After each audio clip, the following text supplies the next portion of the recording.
السلام علیکم ورحمۃ اللہ وبرکاتہ۔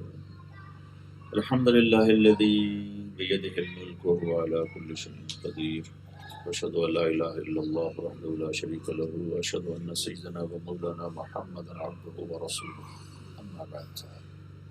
رمضان کا چل رہا ہے سلسلہ، تو اللہ کے محبوب صلی اللہ تعالی علیہ وسلم کا فرمان ہے، کم من صائم لیس له من صیامہ الا الجوع وَكَم مِّن صَائِمٍ لَيْسَ لَهُ مِن صِيَامِهِ إِلَّا الْعَطْشُ۔ کتنے روزہ رکھنے والے ایسے ہیں جنہیں روزے میں بھوک کے سوا اور کچھ بھی نہیں بچتا، کتنے ہیں جنہیں پیاس کے سوا کچھ نہیں بچتا۔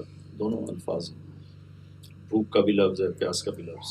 ایک اس لیے فرمایا کہ روزہ تو رکھا ہے لیکن رزق حرام ہے، حرام رزق سے روزہ رکھا، بھوکا تو رہا لیکن اتنا ضرور میں کہوں گا، حاضری لگ گئی، روزہ نہ رکھنے کا انشاءاللہ عذاب نہیں ہوگا، روزہ نہ رکھنے کی پکڑ نہیں ہوگی، لیکن روزے پر جو ملنے والا ہے، اللہ مل جائے، اللہ کی رضا مل جائے، وہ نہیں ہوگا۔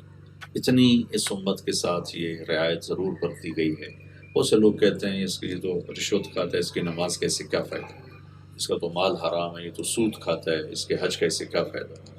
تو میں یہ کہا کرتا ہوں کہ اتنا فائدہ انشاءاللہ ضرور ہے کہ حاضری لگ گئی، نماز نہ پڑھنے کی پکڑ نہیں ہوگی، حج نہ کرنے کی پکڑ نہیں ہوگی۔ باقی حرام کھانے پہ پکڑا جائے گا تو الگ چیز ہے، اس میں تو کوئی شک ہی کوئی نہیں ہے۔ باقی اللہ جس کو چاہے معاف کر دے، کبھی دعویٰ نہیں کرنا چاہیے کہ اس کی بخشش ہو ہی نہیں سکتی۔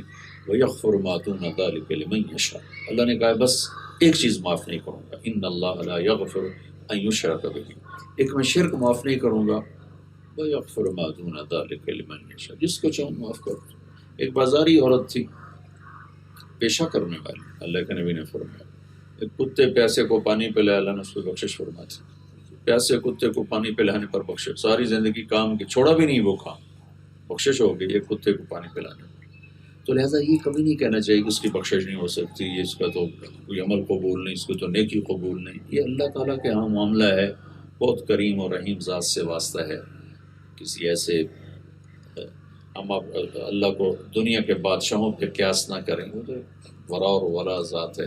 اس کے 99 صفاتی نام جو اللہ کے نبی نے ہمیں بتائے ہیں، اس میں صرف ایک نام المنتقم، وہ ہے جلال کو ظاہر کرتا اور غصے کو ظاہر کرتا۔ باقی 98 تو رحمت ہی رحمت ہے، محبت ہی محبت ہے، شفقت ہی شفقت ہے، پیار ہی پیار ہے۔ اللہ سے بڑھ کر پیارا کون ہو سکتا ہے؟ تو روزہ رکھا، ملا کچھ نہیں، کیوں؟ رزق حرام ہے، رشوت کے پیسہ ہے، سود کا پیسہ ہے، چوری کا پیسہ ہے، ڈاکے کا پیسہ ہے، بھتے کا پیسہ ہے، اور جتنے اس وقت چل رہے ہیں۔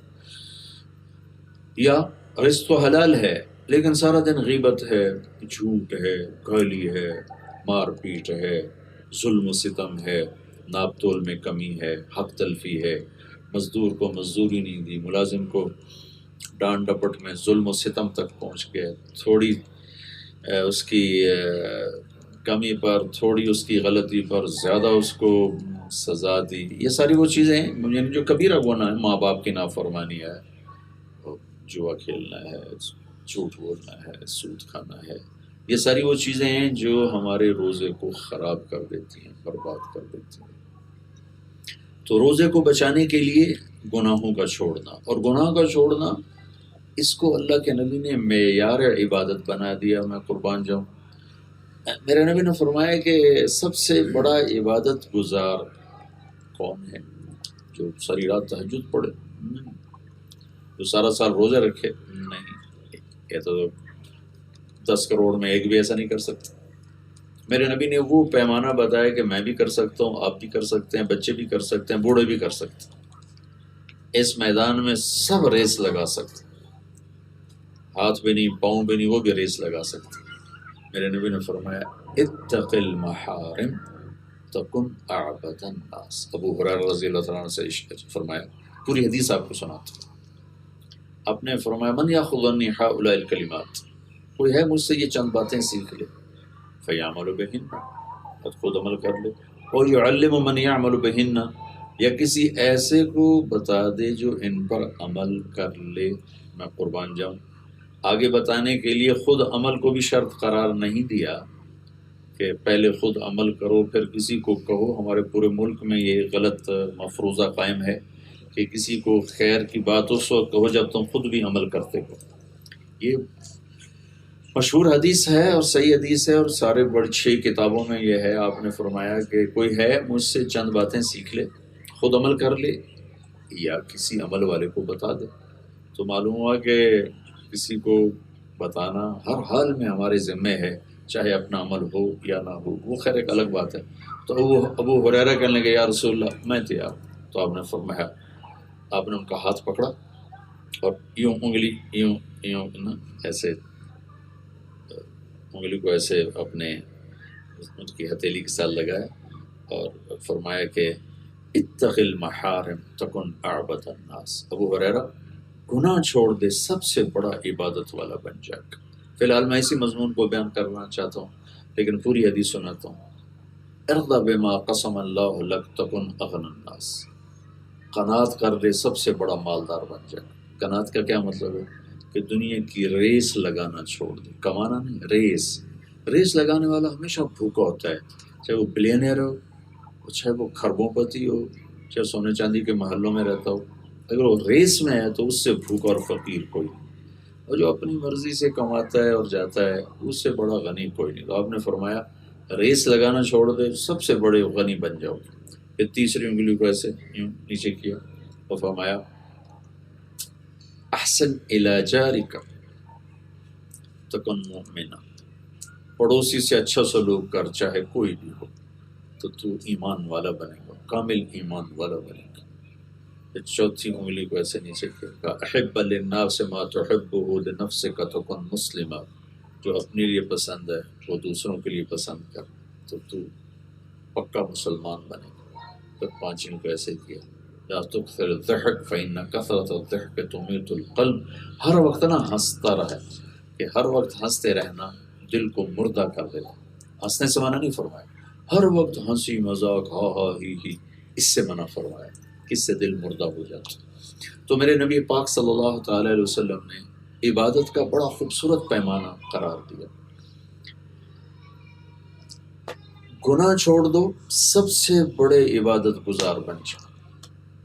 اگر آپ یوں کہتے ہیں کہ اتنے نفل پڑھو تو عبادت والے ہو، اتنے روزے رکھو تو زیادہ عبادت والے ہو، تو کوئی کرتا کوئی نہ کرتا. آپ نے نہ کرنا کہا. سبحان اللہ، کتنا خوبصورت بات ہے. یہ میرے سامنے لوگ بیٹھے ہیں، میں ان سے کہوں گے اٹھو بھائی 5 کلومیٹر کی دوڑ لگاؤ تو کوئی لگا سکے گا، کوئی نہیں لگائے گا. اور میں ان سب سے کہوں بیٹھے رہو تو بیٹھنے میں سب کو سہولت ہے، سب کے لیے آسانی ہوگی. تو میرے نبی نے یہ نہیں فرمایا کہ یہ نیکیاں کرو تو سب سے بڑی عبادت والے. فرمایا گناہ چھوڑ دو تو سب سے بڑے عبادت والے بن کے. جھوٹ چھوڑ دو، زنا چھوڑ دو، شراب چھوڑ دو.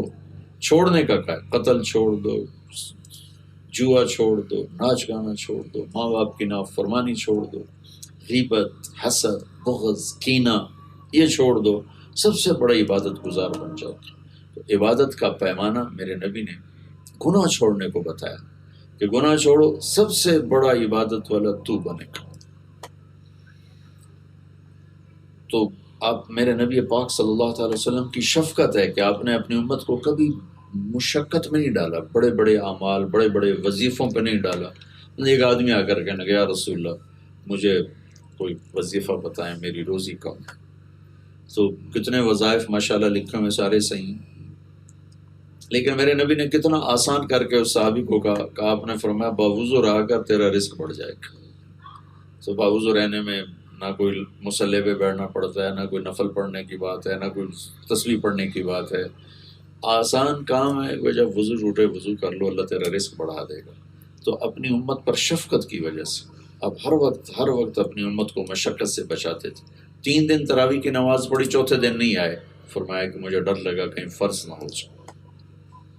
مسواک بہت زیادہ فرماتے تھے، وہ بہت پسند فرماتے تھے، اور فرمایا کہ اگر میری امت پر مشقت کا ڈر نہ ہوتا تو میں ان پر فرض کر دیتا مسواک کر.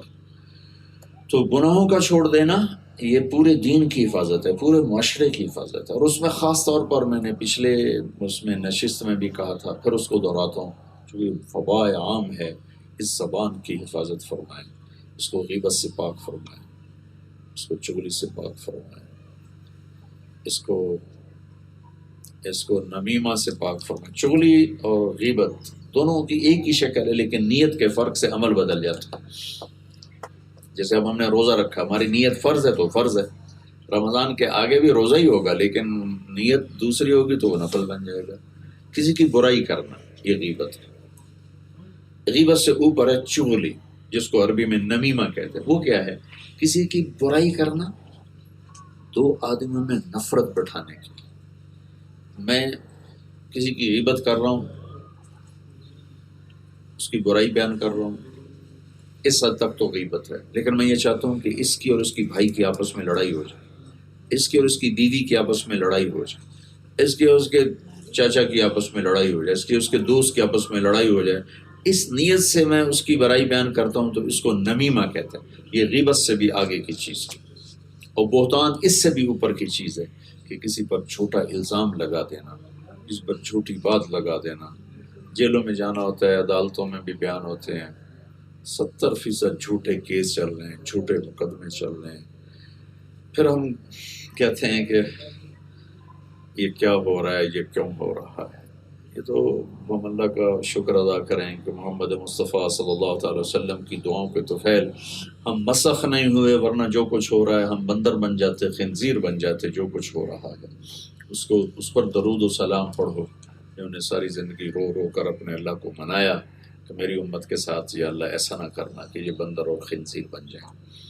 تو میں سارے سننے والوں سے یہ گزارش کروں گا کہ آئیے ہم اپنے ملک کو خوبصورت بنائیں۔ کیسے خوبصورت بنائیں؟ گناہ چھوڑ کے۔ جیسے ہم گندگی کا ڈھیر دیکھتے ہیں تو کتنا برا لگتا ہے۔ گھر میں غلاظت ہو تو ہم نوکروں کو ڈانٹتے ہیں، اور نوکر کوئی نہ ہو تو وہ ماں بیٹی کو ڈانٹتی ہے، بیوی کو خامن ڈانٹتا ہے، صفائی نہیں کی، دیکھو یہ پڑا وہ پڑا۔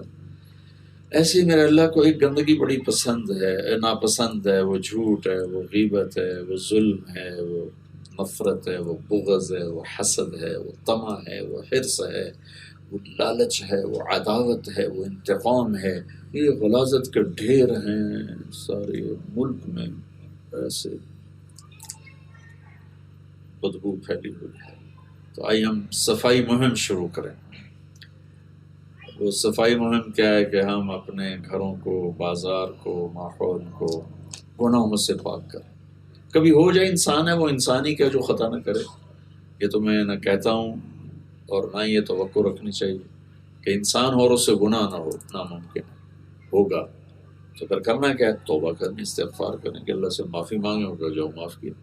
اور اس کا معافی کا دربار اتنا کھلا ہے کہ وہ کہتا ہے کہ اتنے گناہ کر کے آسمان کی چھت کو لگا دے۔ پھر صرف ایک دفعہ کہہ دیا اللہ معاف کر دے، جاؤ معاف کر موج کرو۔ تو بھائی بہنوں، آؤ ہم نیت کریں کہ ہم اپنے پورے دین کو خوبصورت بنائیں گے گناہ چھوڑ کے۔ اللہ میں عمل کی توفیق۔